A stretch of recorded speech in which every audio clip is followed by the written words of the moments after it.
Assalamualaikum warahmatullahi wabarakatuh. Saya Fahira Septiani dengan NIM 1908026022 Prodi Fisika.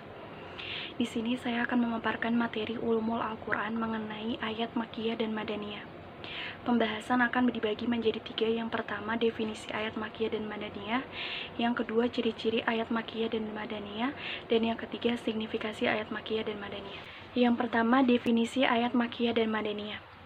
Teori historis merupakan teori yang membahas tentang perbedaan ayat-ayat Al-Quran yang didasarkan pada sejarah waktu turunnya Al-Quran. Landasan ini adalah hijrah Nabi Muhammad SAW dari Mekah ke Madinah.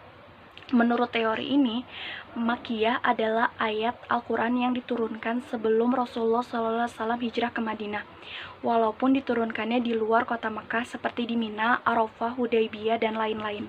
Sedangkan Makkiyah adalah ayat-ayat yang diturunkan sesudah Rasulullah hijrah ke Madinah, walaupun juga diturunkannya di kota Mekah dan sekitarnya, seperti Badar, Uhud, Arafah, dan lain-lain. Yang kedua yaitu ciri-ciri ayat Makkiyah dan Madaniyah.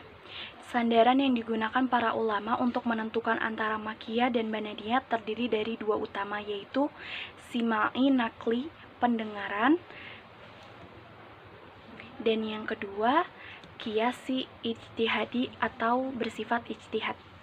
Untuk yang pertama, cara ini didasarkan pada riwayat sahih para sahabat yang hidup pada masa serta menyaksikan turunnya wahyu tersebut, atau juga dari para tabi'in yang mendengar para sahabat yang menyaksikannya, terutama juga bagaimana di mana peristiwa apa yang berkaitan dengan turunnya suatu ayat tersebut. Cara di atas merupakan suatu bukti yang paling baik dalam menentukan Makkiyah atau Madaniyah. Nah, untuk yang kedua tadi, qiyasi ijtihadi, cara yang kedua ini didasarkan pada ciri-ciri Makkiyah dan Madaniyah.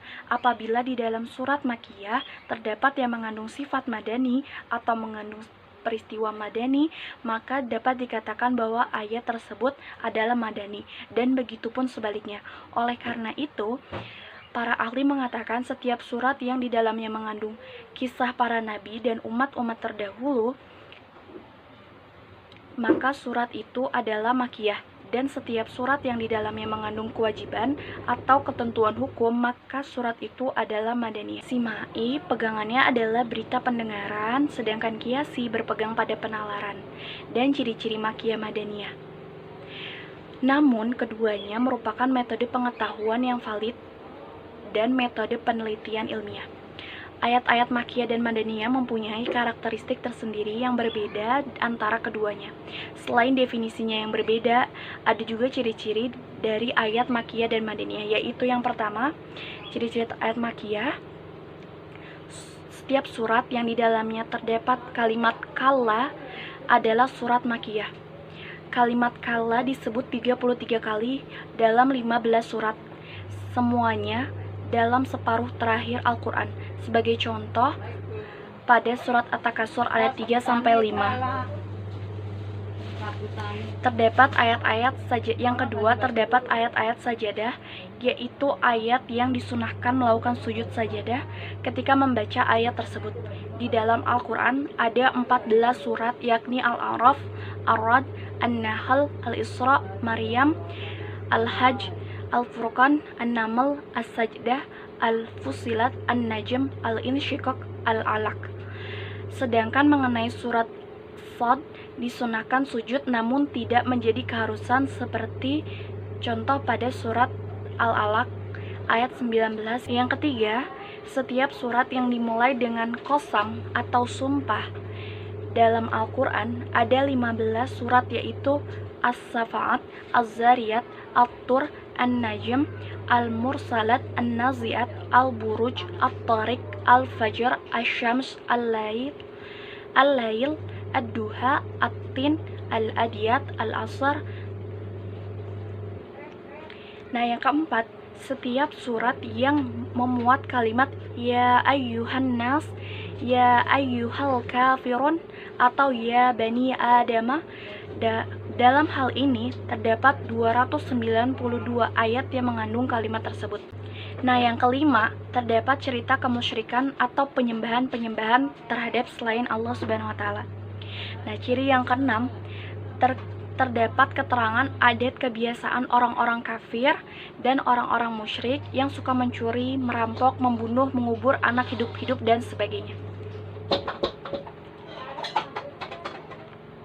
Yang ketujuh, semua yang menyebut zaman lampau. Yang kedelapan, berisi penjelasan dengan bukti-bukti dan argumentasi dari alam ciptaan Allah Subhanahu wa taala yang dapat menyadarkan orang-orang kafir untuk beriman kepada Allah Subhanahu wa taala dan percaya kepada Rasul, kitab, hari kiamat dan sebagainya. Yang selanjutnya, berisi ajaran prinsip akhlak yang mulia dan pranata sosial yang tinggi dengan sangat mengagumkan sehingga menyebabkan orang benci kekafiran, kemusyrikan, kefasikan, kekasaran dan sebagainya, sehingga menarik orang tersebut untuk berakhlak mulia. Nah, yang ke-10, berisi nasihat-nasihat petunjuk sehingga dapat mengajak orang untuk tidak melakukan pembangkangan, kekafiran, dan sebagainya. Yang ke-11, surat atau ayat-ayatnya pendek seperti surat Al-Ikhlas, An-Nas, Al-Kautsar, dan lain-lain. Dan selanjutnya, semua surat Makkiyah menyebut tentang Nabi Adam alaihissalam dan iblis selain surat Al-Baqarah. Nah, yang terakhir, surat-suratnya dimulai dengan huruf At-Tahajji kecuali surat Al-Baqarah dan Ali Imran.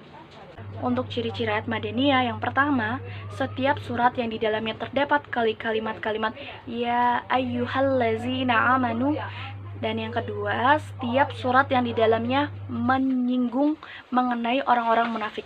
Yang ketiga, setiap surat memuat batasan hukum atau penjelasan mengenai kewajiban, misalnya sholat, puasa, dan sebagainya. Nah, yang keempat, semua surat yang menyebutkan al-munafi'in selain surat Al-Ankabut yang diturunkan di Mekah. Yang kelima, semua surat yang menyebut hukuman dan warisan. Yang keenam, berisi hukum-hukum pidana, hukum pencurian, perampokan, perzinahan, dan sebagainya. Yang ketujuh, berisi izin ijtihad fi fisabilillah dan hukumnya.